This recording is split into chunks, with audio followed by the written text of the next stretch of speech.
Need more information on how to be prepared for hurricane season? Look for the June issue of the Money Pages magazine, coming soon to your mailbox. There's a special section from the First Alert Weather Team on preparing for this hurricane season. Well, Jacksonville, of course, is the river city, and that means we've got plenty of bridges. But during a storm, traveling bridges isn't always safe. So law enforcement has come up with a new way to warn you when bridge conditions are too dangerous to drive. Derrick Odom reports.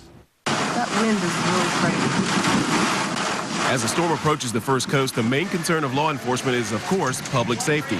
And when it comes time to close Jacksonville's many bridges, law enforcement now gets a big assist from some brand new technology. Now, in years past, a law enforcement officer would have to come out here to the bridge, measure the wind with a handheld device, and determine the speed and whether or not to shut the bridge down. But now, with the installation of these Wind Sensors, technology is assisting law enforcement with that task.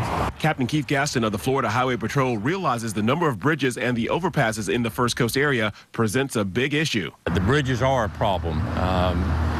Even driving on a flat surface, your car can get blown from lane to lane. And keeping the traveling public safe becomes priority number one as the storm gets closer. Then we get into a problem with wind and rain and storms, and we have to be very careful that we have the people out of harm's way. That's where these newly installed wind sensors come into play. The DOT and the North Florida Transportation Planning Organization partnered up to get this long-awaited project going. I think it's a really good one because Jeff Sheffield with the North Florida TPO says the plan has been in the works for a while. It really came about as part of a regional intelligent transportation systems coalition that we've championed since 2003. That coalition from 4 First Coast counties got together and decided on the original 10 locations the sensors were to be located. But the weak economy actually allowed them to broaden the project. With the economy the way it is, we were able to purchase far more than we thought we could.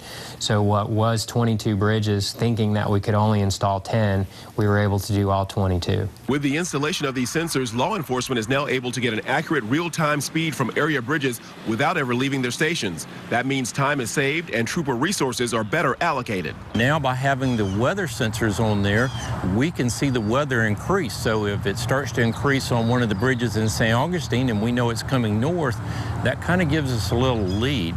And if the ultimate evacuation order is given, Captain Gaston has a few words of advice. Leave early. Be prepared.